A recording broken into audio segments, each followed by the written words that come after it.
bits and pieces of information, but is that at some point in the early 21st century, all of mankind was united in celebration.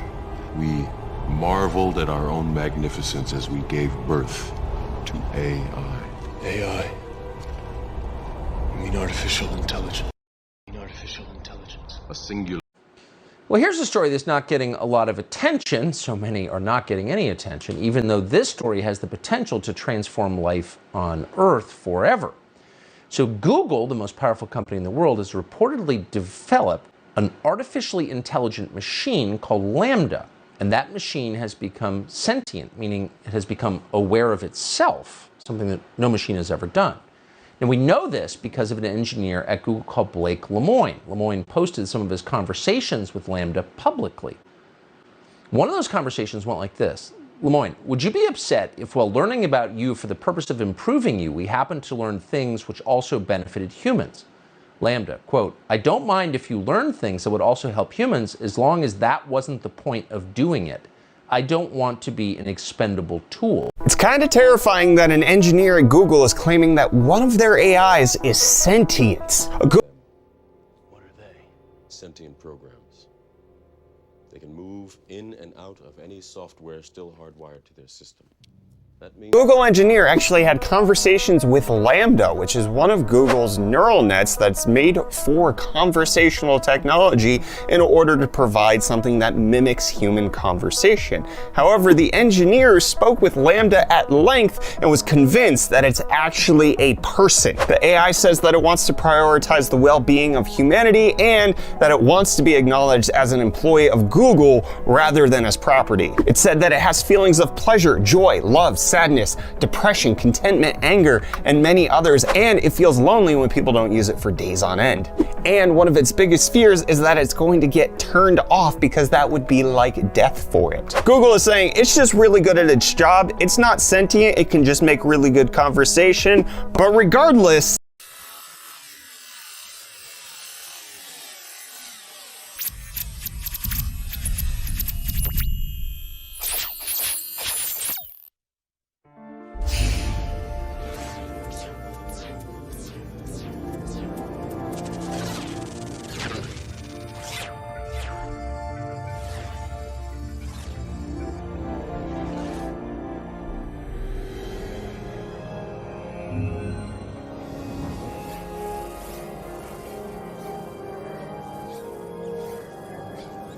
Welcome to the Zion Archive.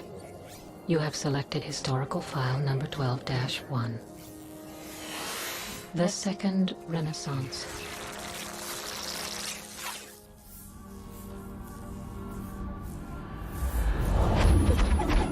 In the beginning, there was man, and for a time, it was good. But humanity's so-called civil societies soon fell victim to vanity and corruption. I'm sorry, sir. I'm incapable of that function. Then man made the machine in his own likeness. Oops, pardon me. Haha, coming through. Nice one.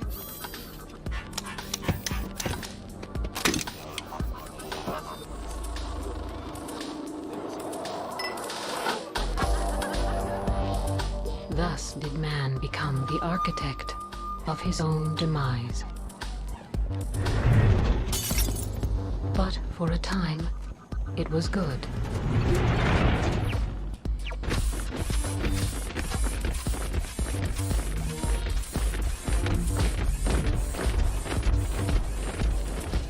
The machines worked tirelessly to do man's bidding.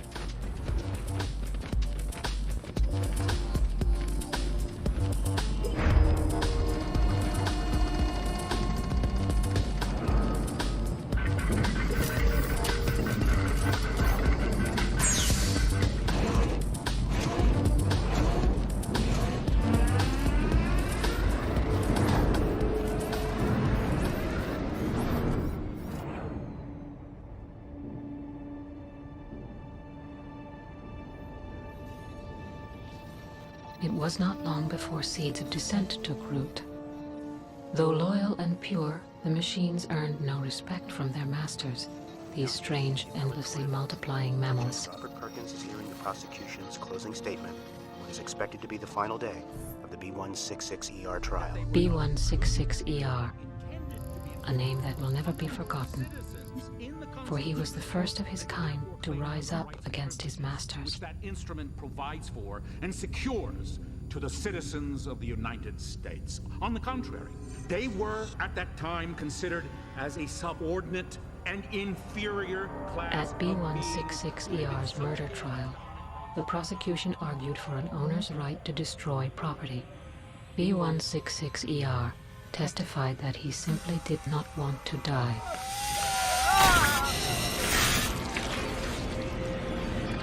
Rational voices dissented. Who was to say the machine, endowed with the very spirit of man, did not deserve a fair hearing?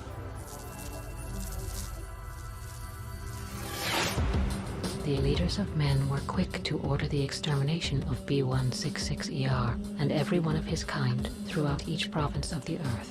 Androids and liberal sympathizers flooded the streets of the nation's capital today in protest of the threat of violence. 15,000 domestic mechanicals and their human sympathizers have continued their demonstration in front of the Albany District Courthouse in what has now been dubbed the Million Machine March.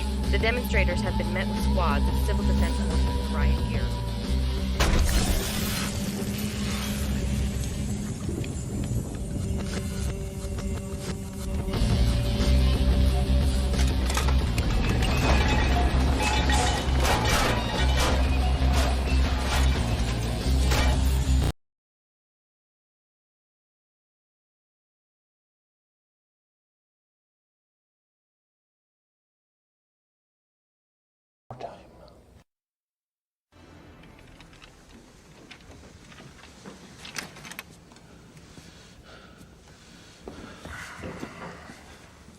I'd like to share a revelation that I've had during my time here.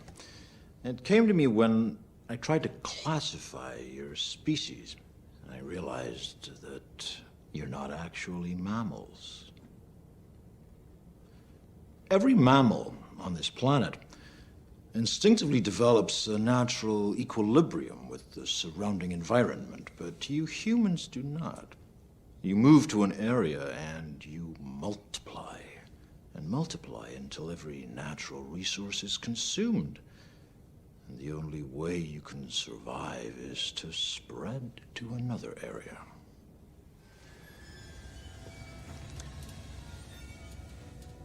There is another organism on this planet that follows the same pattern. Do you know what it is? A virus.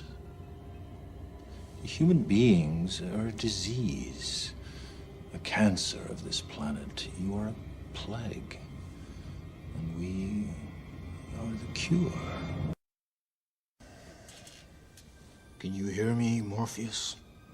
I'm going to be honest with you.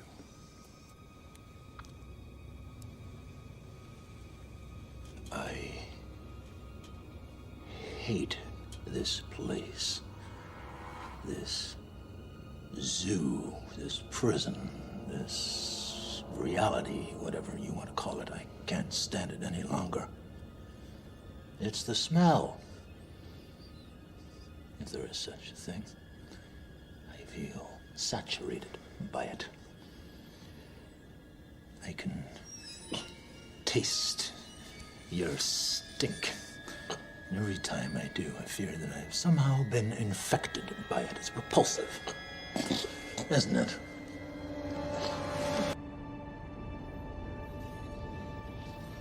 It was not long before seeds of dissent took root.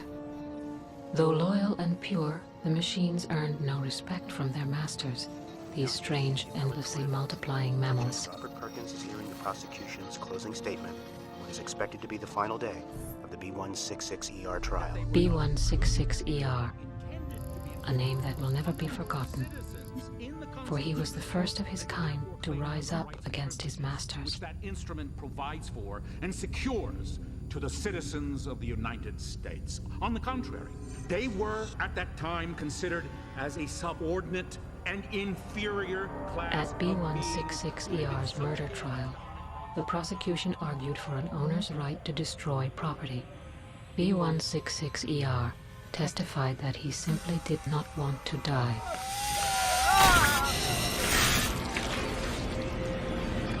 Rational voices dissented. Who was to say the machine, endowed with the very spirit of man, did not deserve a fair hearing?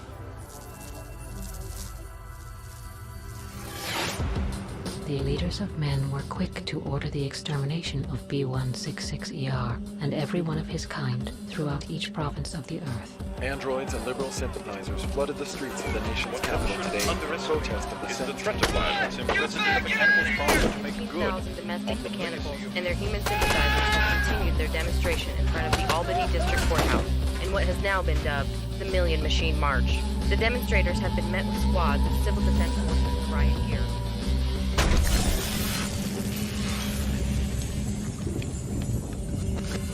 There is more to reality than meets a normal eye. Behind the curtain of everyday consciousness is hidden another, unutterably strange mental universe.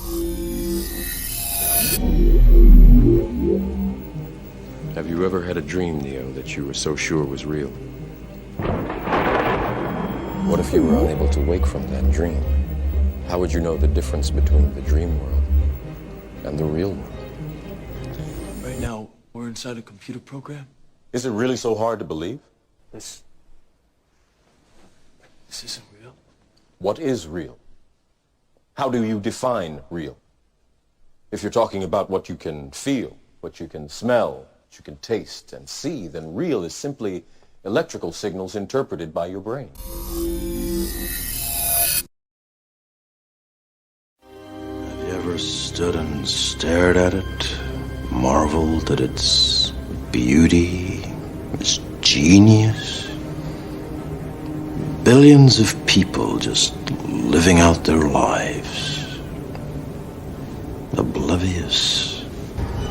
Did you know that the first Matrix was designed to be a perfect human world where none suffered, where everyone would be happy? It was a disaster. No one would accept the program. Entire crops were lost. Some believed that we lacked the programming language to describe your perfect world, but I believe that as a species, human beings define their reality through misery and suffering. So the perfect world was a dream that your primitive cerebrum kept trying to wake up from. Which is why the Matrix was redesigned to this, the peak of your civilization. And I say your civilization because as soon as we started thinking for you, it really became our civilization, which is, of course, what this is all about. Evolution.